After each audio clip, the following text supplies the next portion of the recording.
Vous savez, une célèbre phrase dit que tout est possible avec la force, et quand c'est tout, bah c'est vraiment tout, puisqu'aujourd'hui nous allons parler tout simplement des pouvoirs de la force, et vous allez voir que c'est du très lourd.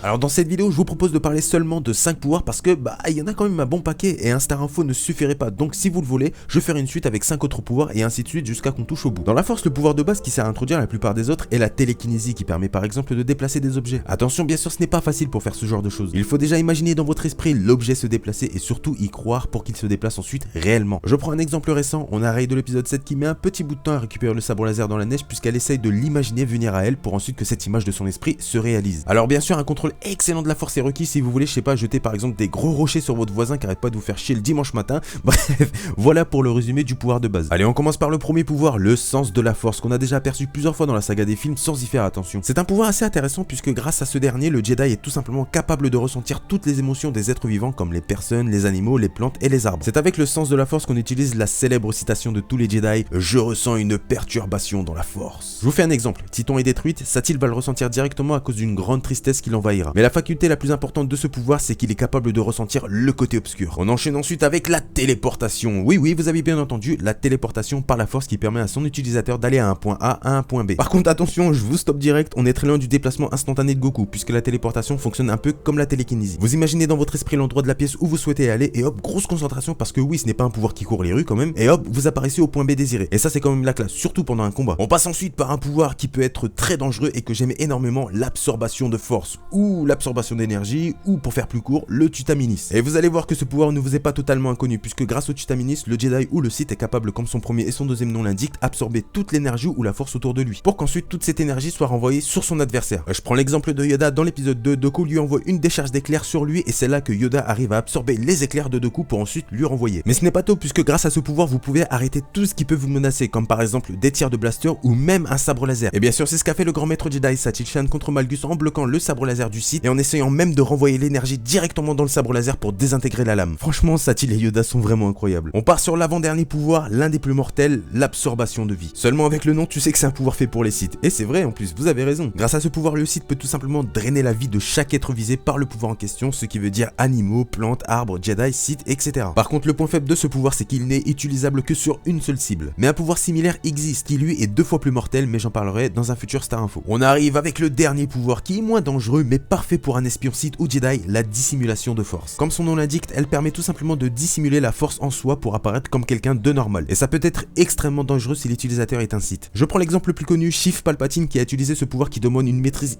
immense de la force, surtout pour cacher une puissance du côté obscur comme la sienne, puisque je vous le rappelle, grâce au sens de la force, le premier pouvoir dont on a parlé, on est capable de sentir si le côté obscur est présent, et malgré la puissance de Yoda, lui-même n'avait pas réussi à démasquer le grand seigneur noir des Sith. Et au final, vous avez vu la merde qu'il a foutu dans la République, le Palpatine, comme quoi le pouvoir le plus dangereux n'est pas forcément le plus effrayant. Voilà pour les 5 premiers pouvoirs de la force. Comme je l'ai dit, si vous le voulez, j'en ferai 5 autres dans de futurs Star Info. Sur ce, je vous laisse, dites-moi dans les commentaires lequel de 5 pouvoirs vous correspondrait le mieux. Ça pourrait être marrant, mais uniquement les 5 que j'ai cités, sinon ça compte pas trop. Pensez bien sûr à mettre le like les amis, ça fait vivre la série et ça fait extrêmement plaisir sans rien vous coûter, donc je compte sur vous comme pour les autres Star Info. Et surtout, n'oubliez pas de vous abonner si le contenu de la chaîne vous plaît. Sur ce, moi les amis, je vous laisse, prenez soin de vous et je vous dis à la prochaine. Salut.